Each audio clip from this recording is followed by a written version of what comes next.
All right. Close the transcript. Okay, for the benefit of the recording, I'm going to quickly start at the beginning. Sorry about that.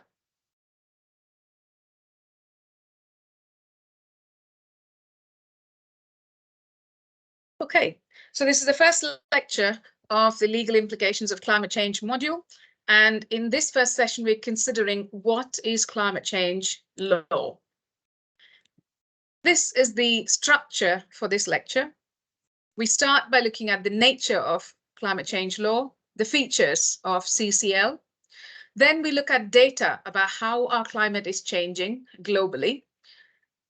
And then the last section of this session will look at the effectiveness of climate change law. So the question is, so what if we have climate change law? What difference has it made to addressing the problem that this law is trying to address? There are different ways in which you can measure effectiveness. So we're going to look at also different measures of effectiveness. So taking that first point, what is the nature of climate change law? Now, this question you need to ask so that you can differentiate it from how you study other areas of law, because every area of law is slightly different. Okay, if I say contract law, that's going to be different to constitutional law. And you might say, those of you who are lawyers might say, I know the difference. Constitutional law is a public law category, whereas contract law is private law category. So what type of law is climate change law? It's that kind of question that we're trying to ask. Okay. Those of you who don't study law, you have to think about it in the context of, if this is the only law module you're talking about or you're studying, then you are asking the question, what exactly is law? What does it do to human society? Okay. Compare law to other parts of social science or humanities. How is law different to politics? How is law different to sociology? How is law different to anthropology? Okay, because law, by its very nature, stands on the cusp of both social science as well as humanities. And what do I mean by that? Law is a top-down approach, as well as law can be bottom-up. If you think about a number of criminal law interventions, it comes sort of bottom up. We want to try and prevent crime, so we try and study how crime takes place in society, and we frame criminal law in response to that. Whereas if you think about constitutional law, we want to order society in a certain way. We come top down. All right. So that sort of approach is quite different. If you're thinking about sociology, again, law, how human society is ordered is studied from a bottom-up way, whereas law is quite different in that sense. So those are the questions you need to think about when you are asking or studying this topic of nature of law or nature of climate change law. So with respect to climate change law, it is not a self-contained body of law. Okay, at least at the moment, that's what it is. What do I mean by not being a self-contained body of law? So there are two key things to remember. Firstly, climate change law contains general rules, it contains principles, and it contains the law-making practices that are derived from public international law as well as international environmental law. Okay. So what that means practically for you studying the course, you could also borrow or buy or keep a book on public international law and understand some aspects of climate change law. You can get a book on international environmental law and then have a very good grasp of the evolution of climate change law. Okay, so the principles, the rules, and the practices of lawmaking within these two fields are very much part of climate change law. But it doesn't stop there.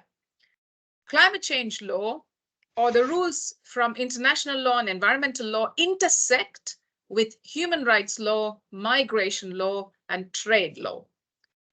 So if you have this corpus of 5 different subjects and rules from these 5 different legal subjects that address the problem of climate change can then be called the corpus of climate change law. So that's how those of you who might be familiar with any of these 5 subjects can then try and relate aspects of CCL to what you know from those subjects. Secondly, it is something that has a distinct identity. So climate change law also has a distinct identity. And this is what we will be looking at in the coming lectures in this module. United Nations Climate Regime. It's a set of international treaties. Now, this is the core part of climate change. So rules in climate change law are derived from the UN climate regime. Plus, it is enmeshed. Now, what is enmeshed?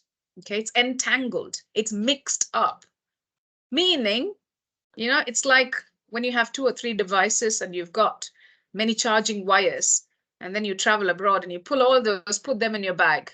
What do you get? A mesh. It takes some time to take each one of them out separately, right? Okay. So it's also not clear at any given point of time which lead is different to the other lead. So there is that sort of confused entanglement, right? So part of the reason for studying climate change law is to pull out each of those leads distinctly to see, right, what job do they perform? Does this charge my phone? Does this charge my laptop? Does this charge my tablet, etc., etc. So the enmeshment of the UN climate regime with diverse transnational, national, subnational, and private standard setting activities.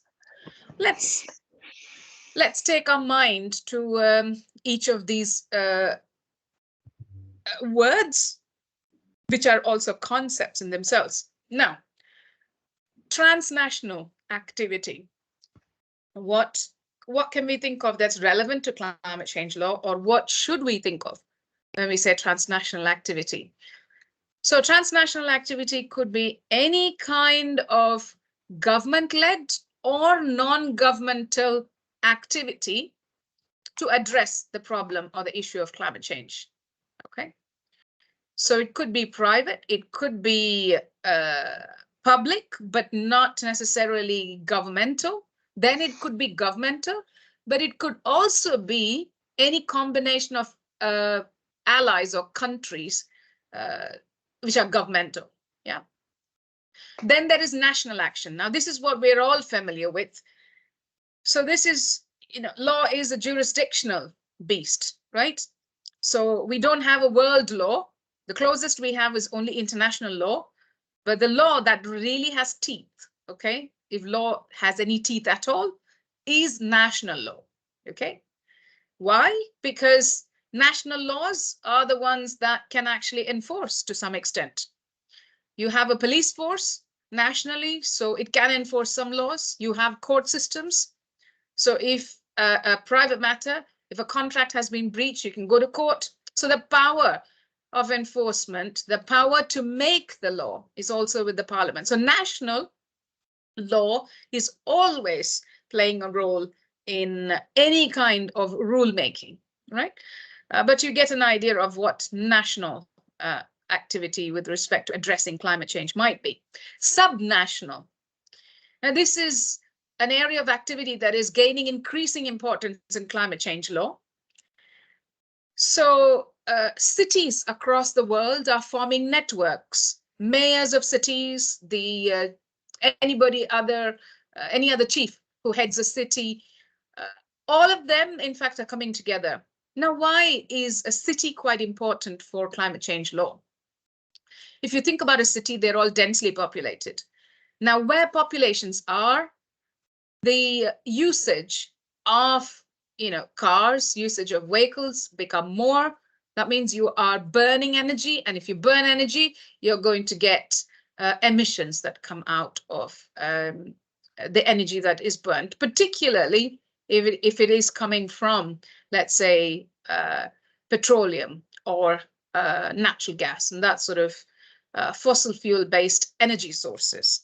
Okay, so cities have a high concentration of activity that seem to be causing the problem of climate change. Okay, so it makes sense why cities then have to also take measures to address them. It is in the interest of the city themselves, but this is not a problem that can be addressed, you know, at the level of one city, two cities. Okay, it has to be addressed across as many cities as possible. At the end of this particular session today, we will look at the scale of this problem, and it'll become clear to you, you know, why so many actors need to all work together in tandem and very coherently. Okay. Private standard setting activities. Now, private standard setting activities often could be corporate. Okay, private standard setting activities are linked to bodies that have that are linked to private benefit. So if you think about the corporate sector, they are made up of companies, and companies are private because, okay, they would serve the interests of their shareholders, or they would serve the interests of anyone slightly broader than that. Okay, so that is why we talk about companies or corporate as being private per se. They may be large, they may be super large, like a multinational corporation, okay? But nevertheless, you can identify they do not serve the interests of the broadest public. They will serve the interests of those who have invested in them and those who actually benefit from that, okay? But at the same time, we have to bear in mind that one aspect of the corporate or the company, the business sector is who they benefit. The other aspect is how much power they might wield, okay? Because all of these organizations might be serving different people or having different remits, but that they have a very different power profile, okay? The government might have a great reach, but they may not necessarily have very much power, okay? But everything then comes down to very specific instances. Because if you think about the government of the United States, they do have a lot of power. But if you think about the government of, let's say, Tuvalu, that government doesn't have as much power. All right.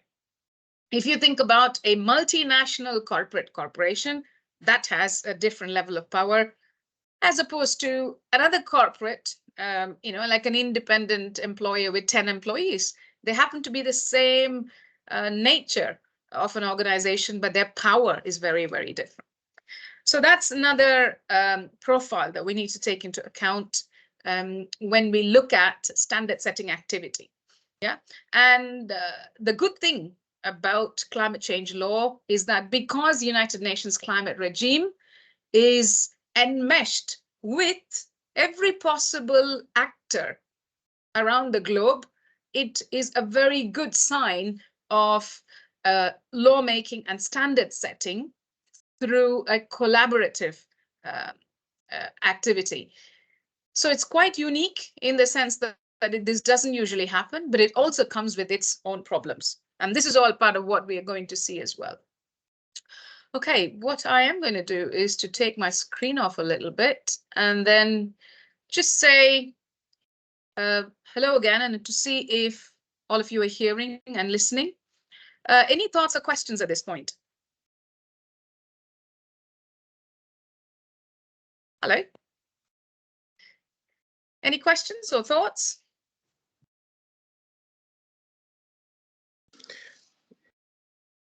Nothing for now?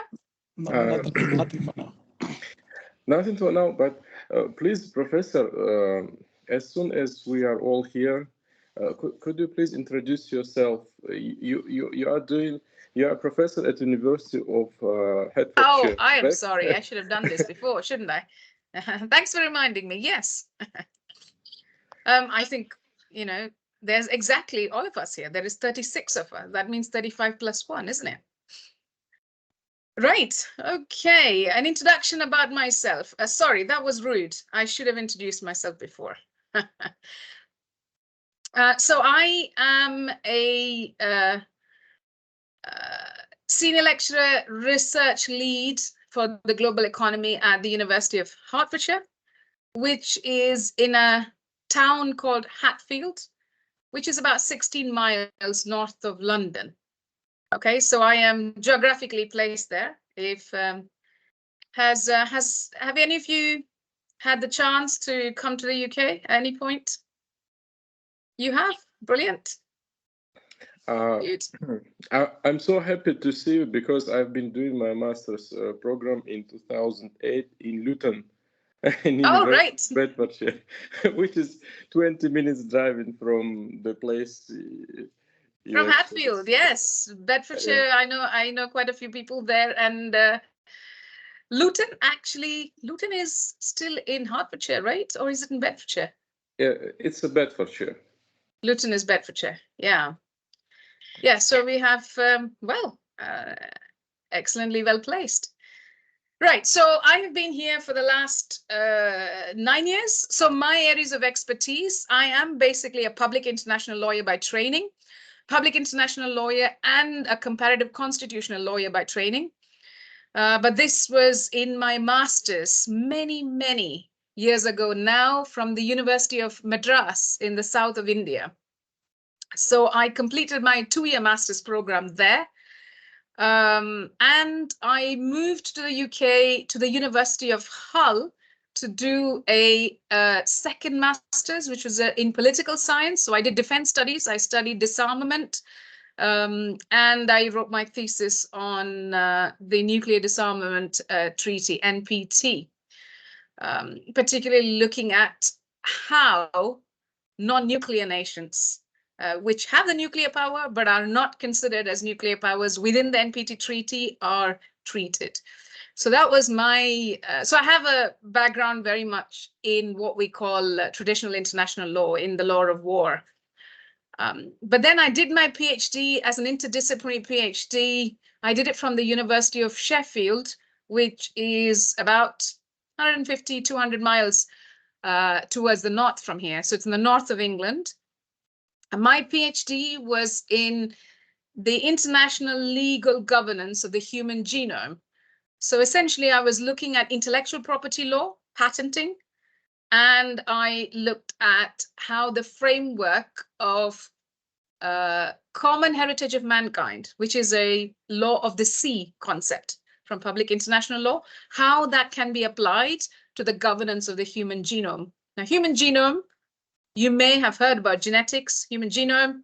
So we now have a lot of technological capability of decoding the human genome, which is very helpful for health reasons. Okay, so each of us become ill and or stay healthy depending on how our genes react to the environment. Getting that knowledge is very key for various medical treatments, applications. And of course, medical treatments and applications are subject to patents, which of course are property, and then that has an impact on international human rights, so the right to health. Okay, so essentially what I was doing now is moving from being a pure public lawyer to also evolving into a private lawyer, because I was looking at property law and I was looking at intellectual property law, both of which are areas of private law. Now, that also was a very long time ago now, and I don't want to tell you how long it was ago. And after that, I teach in all areas of law at all levels, undergraduate. At undergraduate, currently, I teach English property law. And those who, if you have ever studied property law, I'm sure all of you have to study property law in your countries, your undergraduate degrees. It's one of the most driest and the most difficult subjects. But I absolutely love it now. So I teach what we call land law, and I also teach what's called equity. So it's a very specific type of English law, which depends on the law of precedent. Now, I believe if you study in Russia, you have a civil law background. Is that right? So you don't actually, look at courts' decisions being precedents for future rules. Whereas in common law, which is where the UK tradition is, as well as the Indian tradition, and possibly some of your traditions, because I believe there are students there in this course from Nigeria, South Africa, Pakistan, India. I think these are all common law countries. And then you have, I think, Russia, Lebanon, South Africa, Serbia as well, I believe, is probably also civil law. But so that's what I teach now. And I also teach energy law, so international energy, oil and gas law. But then now it is oil, gas, and renewable energy law. And then more recently, I have started doing some seminars in climate change law. So previously, I also teach international environmental law. This is the first time I am doing a exclusive climate change law course. So I hope you guys will find it quite comprehensive. I haven't had the experience of running this whole module like this in this fashion. So, you're welcome to give me input. All right. What else do you want to know? Okay. I don't do that much teaching. I do a lot of research work. So currently, I'm doing 2 research projects. If anyone is interested, you can always also apply to be a part of it as a research assistant or any other. At the moment, I don't have any roles, but one project I'm doing is in the implementation of a blockchain for the land registry in the state of Lagos in Nigeria. That's one of them. And the second project is looking at an aspect of climate change governance known as carbon offsetting. Okay, so carbon offsetting and how to innovatively frame carbon offsetting. Okay, so that's another project. It's a research project. It's a policy research project. So we'll be advising 2 different local governments on this. All right, that's my long introduction. Happy? Thank you. Yes, thank you. Yes. All right. So now you can go and spy on me in Google. I don't know what you can find sitting in Russia, but yeah, and I have worked with one of the professors at HSE, which is how I got introduced to Higher School of Economics, which is Professor Daria Boklan. Do any of you take her courses? Of course, Yeah. we love you a lot. All right, brilliant. So yeah, we are just writing a couple of papers together as well, but then we both are members of the European Society of International Law. So those of you who are international lawyers, I would highly recommend you to look at our organization, is the European Society of International Law. So we also have conferences and stuff like that in that. But yeah, I'll tell you more about it as we go along the course. Okay, super. So with that, let me resume back.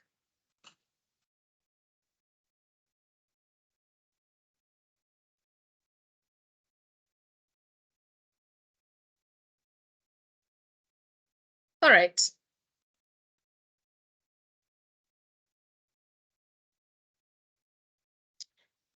The next slide. Now, this is a heavy slide, so pay some attention to this one.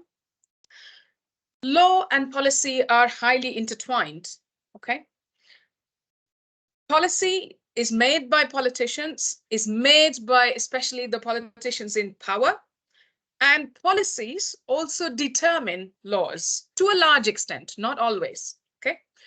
So therefore, we have to look at what the climate policies are to understand how climate change law is made and how it evolves. There are 3 different approaches that we can discern from different countries across the world. So remember, we are talking about international climate change law. That means we need to look at roughly countries which have variances in how they approach the policy. So over here, I have put 3 different categories of climate policies. The first category is looking at climate change as an environmental issue. The second category is looking at climate change as an economic issue. And the third category of policy is looking at climate change as a justice issue. So let me explain what I mean by each of these. Now, climate change is an environmental issue. The main focus will only be the following: preventing anthropogenic climate change by reducing net greenhouse gas emissions into the atmosphere. Okay, now this is the point at which I'm going to stop and just ask you, are you all familiar with what we mean when we say the problem of climate change?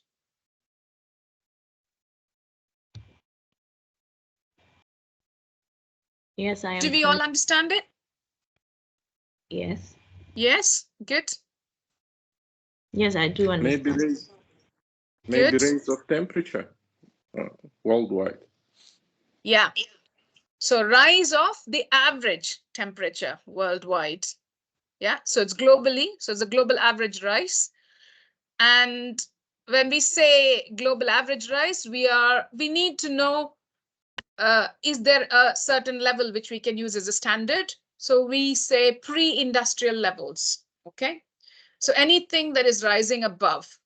So when we say climate change, we are not talking about the temperature going down. We are only talking about going up, okay? So that's one thing. Anyone else? Can you give me an idea of what you know of climate change problem? Go on.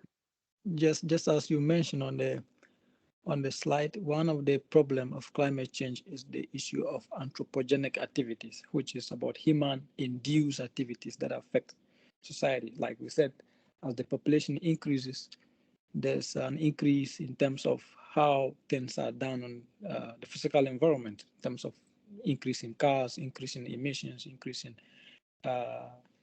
pollution and all that. So these anthropogenic activities, when not managed properly, affect the environment, and the environment has its carrying capacity. So when it reaches its carrying capacity, then it will deteriorate, and these factors affect how the climate is being managed, and that is a reason or cause of or a problem of climate change in society. Excellent. So thank you for explaining the word anthropogenic as well. So it is human induced. So climate change or the emissions are actually coming from human mediated activity. So anthropogenic is having an origin in anthropos, or human. Good. So someone in the chat had said rising sea level. Yeah. So that is a consequence of the climate change problem. Yeah. So that is one of the main consequences we fear. But there is a big causal link. You have the temperature that is rising, and because of that, everything that could melt is melting, and that includes all the compacted ice and glaciers, and that is what then pushes up the sea levels, and that is an impact we're having. What is the other name for climate change that you will often see in media, in government papers, in academic literature? What's the other name for climate change? Yeah, Isidora? Global warming. Global warming. Excellent. Okay. So can I just add something? It's like a question as well.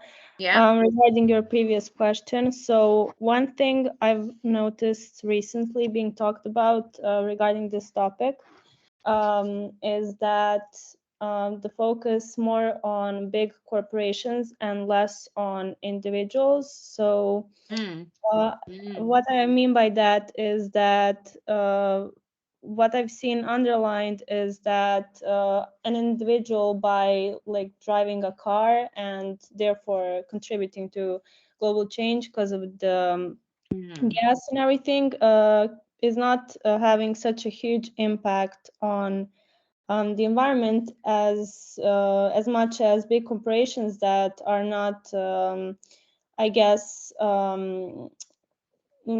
watching out for all the gas emissions that are happening due to factories and everything.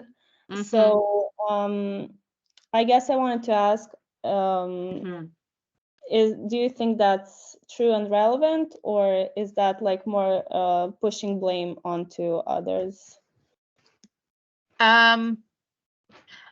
So there are two things, right? So one is the consumer end. Now, big corporations, they have their own operations and they have emissions that come from their own operations. And the second type of emissions that come from the big corporations is the emissions that come because their products are being used by consumers, right? So both of them actually do contribute to the problem. So firstly, big corporations should divest themselves of the sources of pollution coming from activities that specifically lead to the greenhouse gases. Okay, because greenhouse gas emission is a type of pollution of the atmosphere because it increases the composition of our atmosphere is changed because of the greenhouse gas that is being pumped into the atmosphere. So it is a type of pollution. So the corporation's own operations lead to emissions, and that needs to be addressed.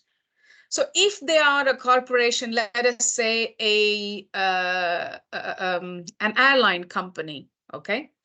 Now, as you can imagine, the airline company have a main objective, and this is covered by international climate change law, the International Civil Aviation Organization, which is an international organization, addresses aviation emissions. Now, there's a responsibility that they need to change the fuel that they use in their operations. So this has got, I don't care, as a person flying from London to Moscow, whatever fuel they use in that airline. I'm only interested in getting from, so that's their, they need to change the fuel that they're using.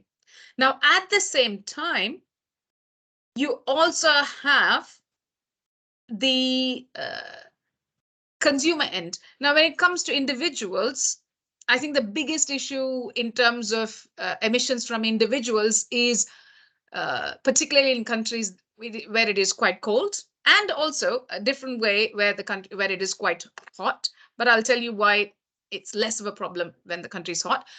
The way we heat our homes. So we directly consume energy. Okay, directly we use natural gas to heat our homes, or directly we use electricity, which is produced from burning natural gas or oil, and that is used by us. So we have responsibility as individuals in some sectors to reduce our, if you like, carbon footprint. But at the same time, big corporations also need to reduce their carbon footprint. Okay, this kind of partially answers your question. But we will be looking at, because this is quite a big question in terms of how do you address the responsibility? Do you go sector-wise? Do you go per capita? Do you go? So these things we will have to tease out only as we go along. But for now, does that give you some idea, an answer to your question? Yes, it certainly does. But would you say that since I read that there are studies that claim that like the biggest, I guess, around 100 companies are responsible for around 70% of global emissions. Do you think that that is, I guess, like a valid research? Do you think that's even like how do you say it? So when you say, so I'm just trying to think which 100 companies there might be. The companies, I think it's the products that the companies produce are being responsible for the emissions, isn't it? Well, yeah. I guess what I would have to read the study more like in just detail, send me a link to that and I'll see what you're talking about. But it potentially only could be the products. Okay, so we are talking about companies like Aramco, which is the largest oil and gas company in the world, right? So the products they produce are directly responsible for definitely emitting CO2, and other gases that come with the burning of oil and gas, right? So it could potentially be that. Yeah. Yeah. So for example, the when you read, I mean, existing literature, you will find that they indicate that the product these companies produce, the fossil fuel, that's the oil and gas, are by far contributing to about 7 to 75% of global greenhouse gas emission in the world. So it's not necessarily the company or industry, but the product they produce. And individually we produce as well, because the population, if population keep increasing day in, day out, there are various activities that we engage in, burning, bush, especially certain countries, like fossil fuel emissions from cars, motorbikes, and all those things contribute. So it is not necessarily the company, but the items or the products produced by these companies contribute about 70 to 75% of green gas emissions. You know, population is a very interesting variable when we look at climate, and it's been quite controversial as well.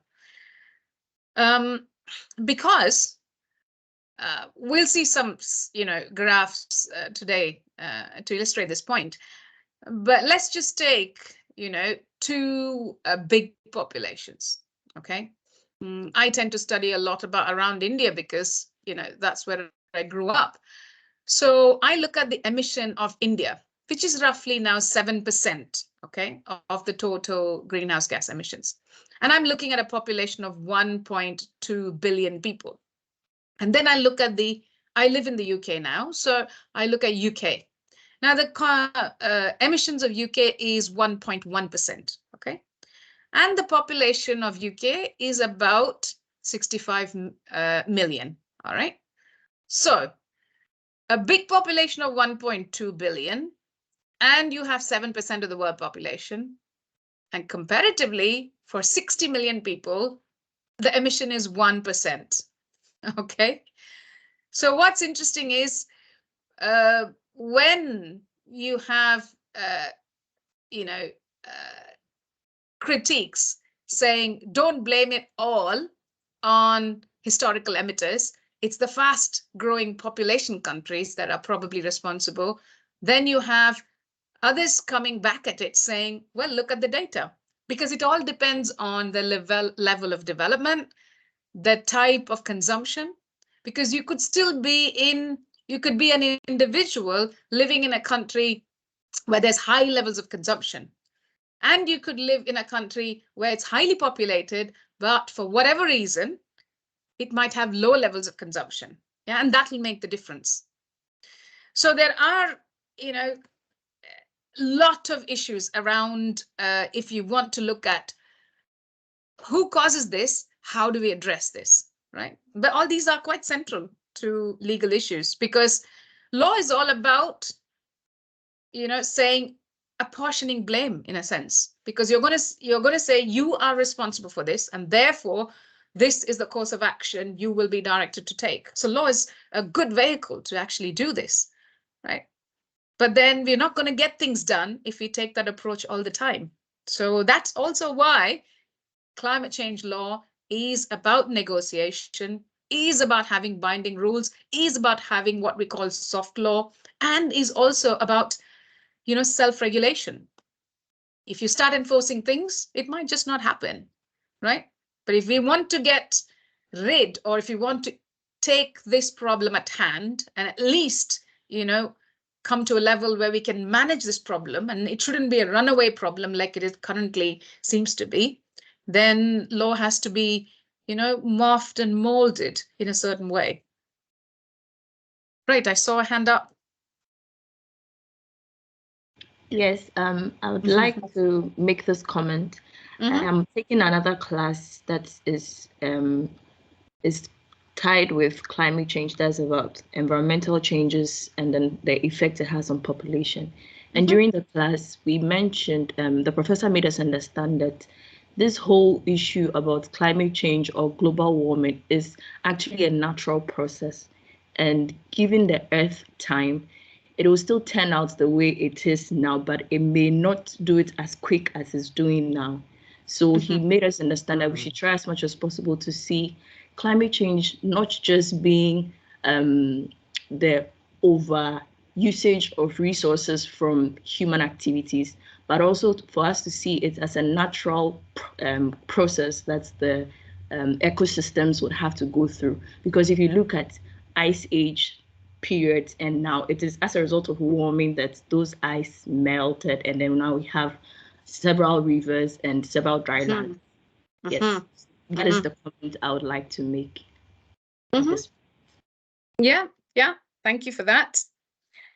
Although that's not what we refer to as the problem of climate change, okay, for the purpose of climate change law. We are quite happy for the geological processes to take its course, right? And we don't see that as a problem. So when we say the problem of climate change, we're not referring to that. We are referring to the compressed time scale within which we are seeing some changes. And those changes are actually leading to destabilization, okay? So the global warming that leads to destabilization, and we only call it destabilization because it is destabilizing for human communities. So that's another important point. So climate change is not a problem for the climate itself, correct? And that's what you're saying now. What you're saying is the Earth always has gone through cycles. If you go back millions of years, even billions of years, right, then there was a very different Earth from what we see now. So it's only a matter of time that you're going to go back to that and then probably come back to this.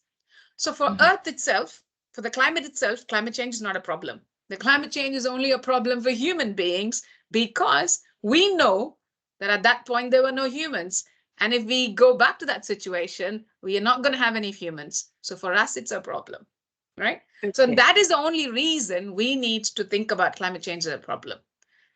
But if we are very happy to be, to probably reach the brink of extinction, then it's not a problem per se. Yeah. Okay. Nice. We will, at the end of these sessions, I'm also looking at some insights from Earth system science. Okay, so this is Earth system science is, it talks about Earth systems, right? And climate change is only one of the Earth systems. And we're also going to look at what other Earth systems there might actually be, and whether climate change is an isolated problem or whether there are some other red flags and alarm bells going with respect to other types of Earth systems. Okay. Right. All right. What I'm going to do is move on a bit, and then we will revisit a lot of these questions. We'll have opportunities to do that. Okay.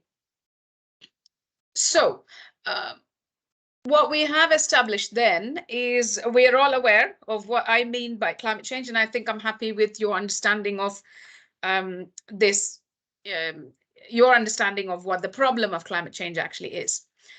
Okay, so there are a set of countries or countries in or various countries during different times take this stance that climate change is an environmental issue.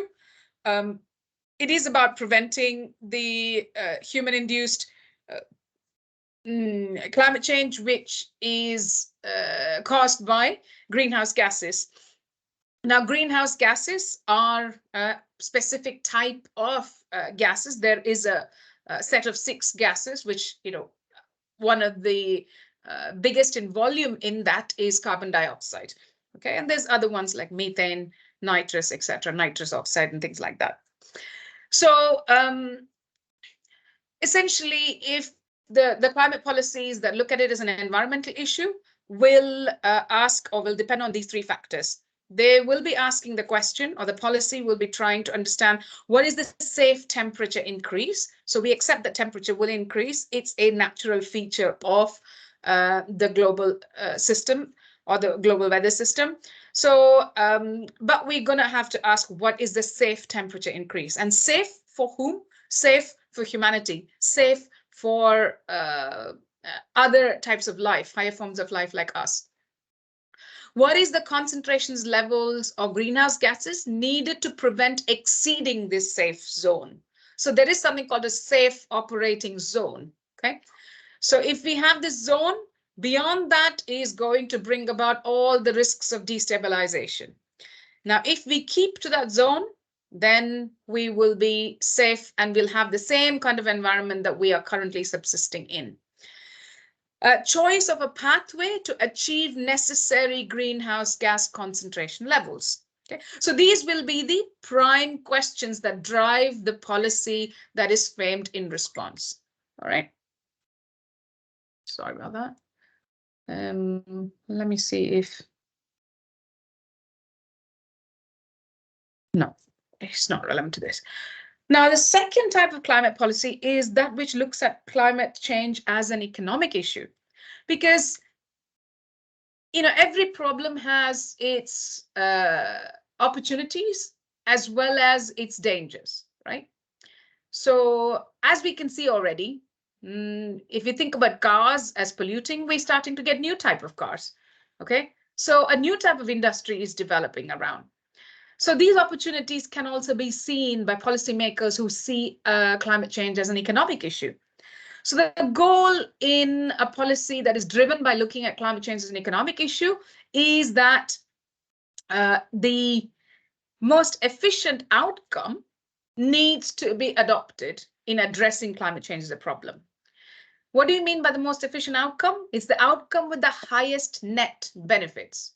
So we should only try to reduce emissions if it outweighs the costs of doing so. Okay, cost benefit analysis of any activity that is taken once we know there is this problem.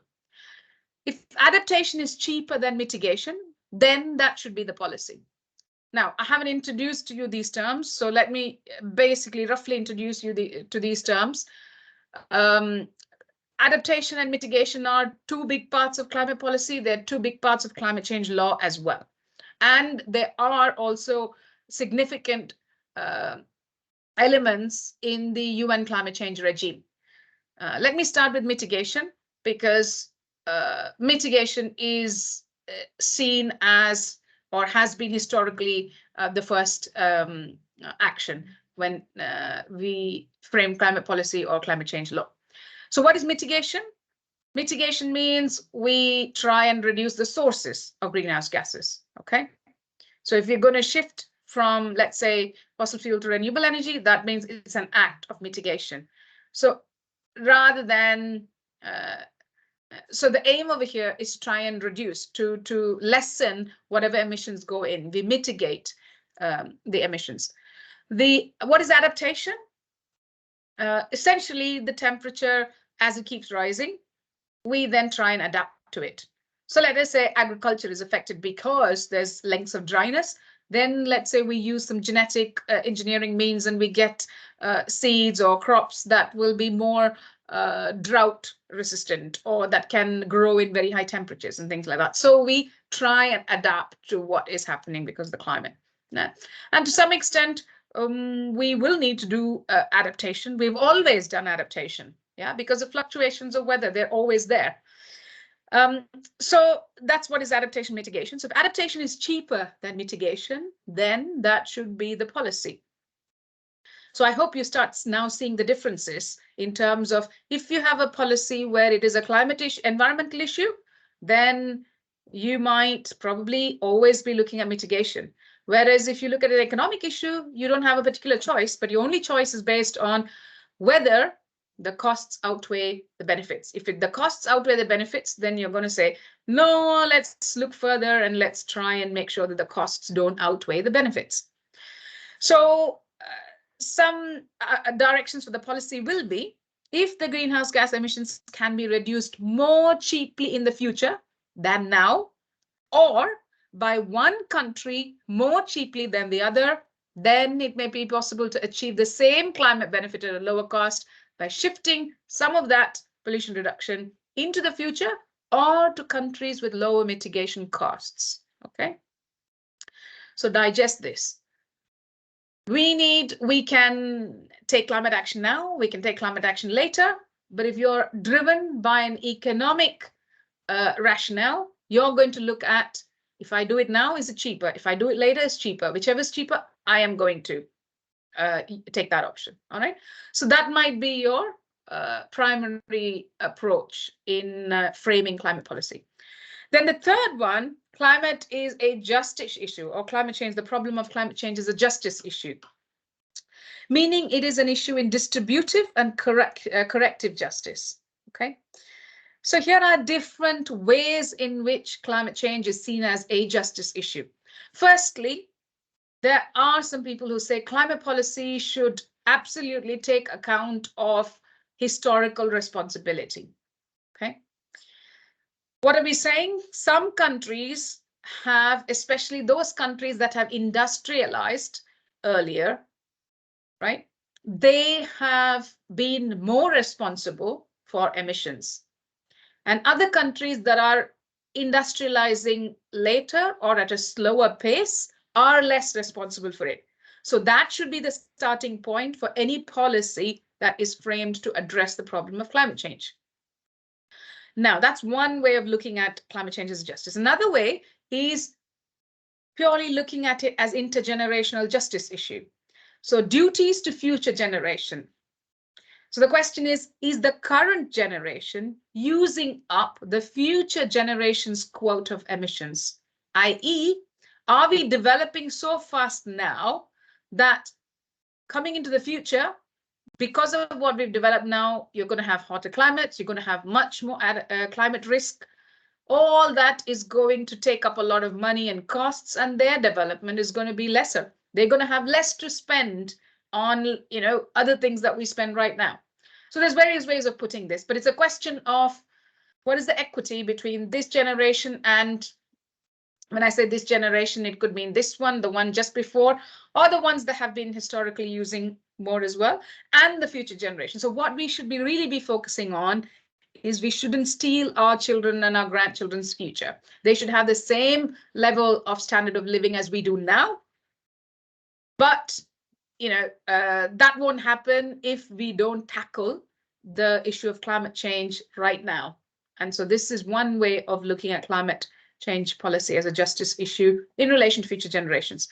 Thirdly, a fair division of burden based on current capabilities.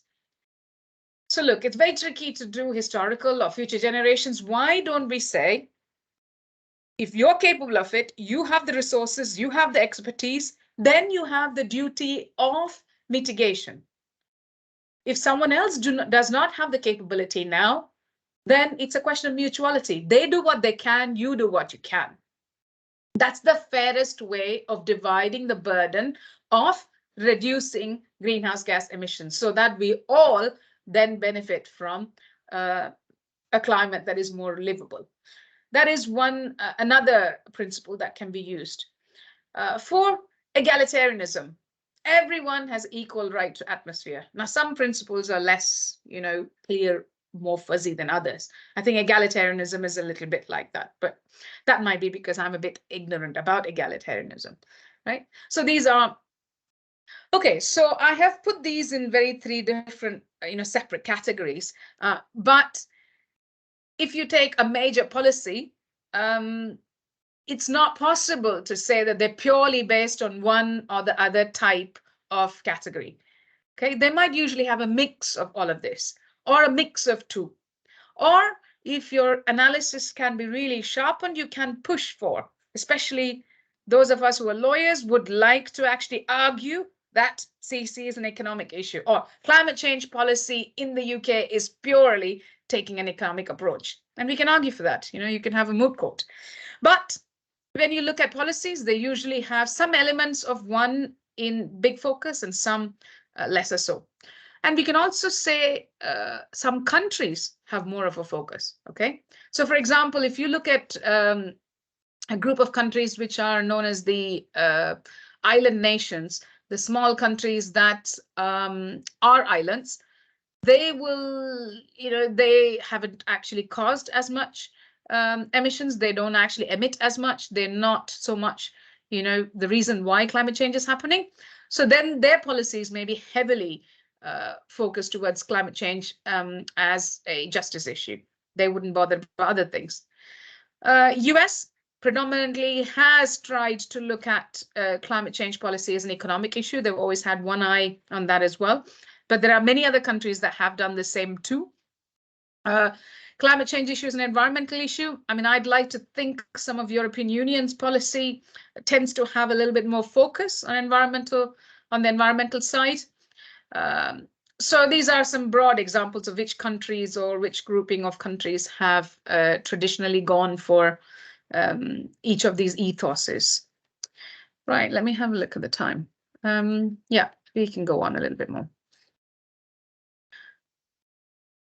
Right, features of climate change law. There are 4 key features of climate change law. Firstly, managerial approach. This is quite unusual for law, but that's the reality of climate change law. So it is more managerial than it is enforcement oriented. And some examples of that we can find in the UN climate regime. There's one concept known as nationally determined contribution. Now, this nationally determined contribution, usually acronymed as NDC, is has its basis in the 2015 Paris Agreement, which is one important international treaty to address the reduction of greenhouse gases in the atmosphere. So what the nationally determined contribution basically says is every country determines through the process of self-regulation what they will contribute to the reduction of emissions and roughly how they will do so as well, right? So as you can see, this is not enforcement. The international regime doesn't impose a particular target or an outcome. It does not say that the citizens in your country have a right to this, and therefore you as a state have an obligation to do this. It is providing that flexibility to the country to determine what it is that they can contribute to addressing this problem. The Green Climate Fund. So this is also part of the United Nations Framework Treaty for Climate Change, Framework Convention for Climate Change's notions, where there must be support that comes from countries that have traditionally, historically emitted more to countries that are facing problems because of the risk of climate change and the impacts of it. It could be flooding, it could be rising sea level, it could be forest fires, it could be loss of agriculture, etc., etc. So this is about setting up financial help, Green Climate Fund. The next key indicator that there is a managerial approach taken as part of climate change law is MRV. MRV is nothing but measurements, reporting, and verification. Okay. So legal principles in climate change law are actually derived from what sort of data that we get about the problem. That means we measure the scale of the problem, the intensity of the problem, the extent of the problem. We report that in very specific ways because the reporting is very granular, has a lot of details. That means it comes from various sources. That means the reporting has to make sense for a global or for an international climate change law. So that's why reporting becomes quite structured. And then verification. So as we know, we need to be able to trust the measurements. So we need to verify it from more than just the source that has given us that measurement. So there are various ways in which trust is built through this approach. Okay, so that is a managerial approach is definitely a feature of climate change law. Differentiation is a principle in climate change law. The principle that is part of the climate change law, which is unique to climate change law, is the common but differentiated responsibilities and respective capabilities. It's a mouthful. It's often just mentioned as common but differentiated responsibilities. Okay. The differentiation principle is reflected in a very categorical way in one of the UN climate regime treaties, which is the Kyoto Protocol of 1997. In this, it's very, very categorical, whereas in a later treaty, which is the Paris Agreement of 2015, so another treaty in the basket of the climate change regime, here the principle is reflected not in a categorical manner, but in a more tailored manner, a nuanced manner. Right? So these are some examples for why differentiations runs as a key principal thread through all the treaties which form the UN climate change regime. There is experimentation in form in climate change, right? So you have the formal international treaties, international conventions, international treaties. Then you have other types of legal form, and these are decisions. Now, this should be a decision with a capital D, okay? So these are decisions that are taken in conference of parties that have signed up to the treaties. So even though the parties are actually bound by the treaty themselves, the decisions that they take as part of the conference of parties is not necessarily so. It's not binding, but it's highly influential. Because we will see at a later lecture how treaties have led to conference of parties, and conference parties have given out various decisions, and these decisions have come back to form a new treaty, right? Domestic standard setting. This is a big area of experimental form. Usually, in other areas of law, you have domestic standard setting, you have municipal law interacting with international law, but then they do not drive international law as such. Whereas in climate change law, domestic standard setting often are the experimental grounds for a new norm to be developed quite quickly and quite immediately.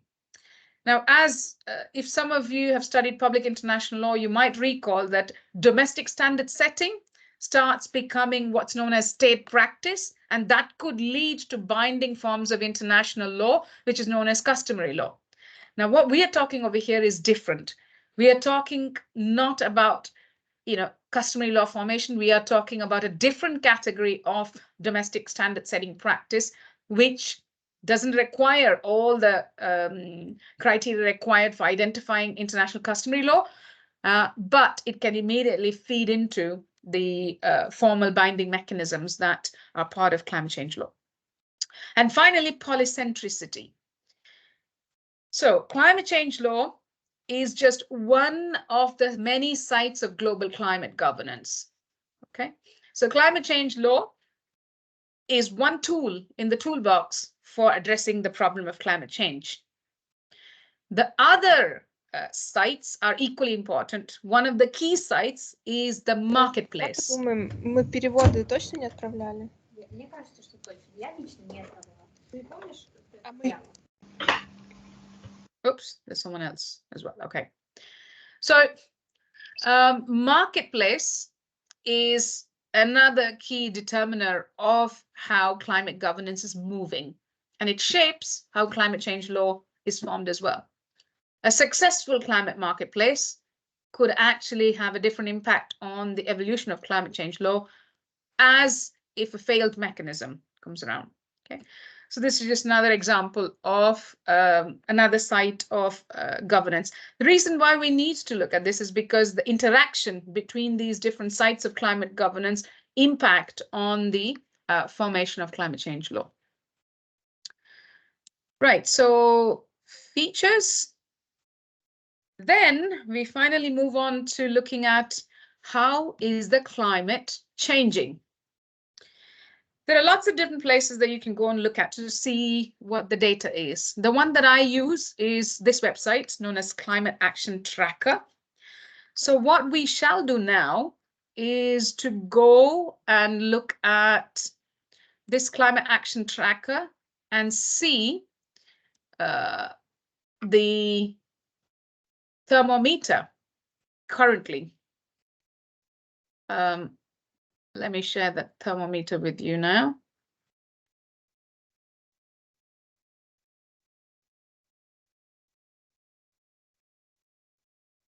Okay. Can you see the thermometer? Yes. Excellent. Right. So what does a thermometer do? It measures temperature. But that's not how the global climate is mentioned. But for, for us to visually understand, here it is. So this thermometer has got up to 4 degrees Celsius marked on it, and then there's beyond, right? So you've got the 0 degree, you've got that in green, you've got the next in yellow. If it goes to 2 degrees, you've got up to 3, you've got then 4. Okay, now this is a December 2023 update of the thermometer. Where does the world stand? Can anyone tell me, looking at this thermometer in December 2023, what is the global temperature rise that we had? 1.3. Yeah, right. So as of now, the average global temperature that has risen above pre-industrial level is 1.3 degrees Celsius. Okay, so how is the climate changing? The climate is becoming warmer, and so far it has warmed up to 1.3 degrees Celsius, warmer than the pre-industrial average, which is marked as a 0 over here. Okay. Right. Let's keep that thought in mind. We are at 1.3 degrees Celsius. Let's get out of this now. We'll come back to this in a bit. And let's look at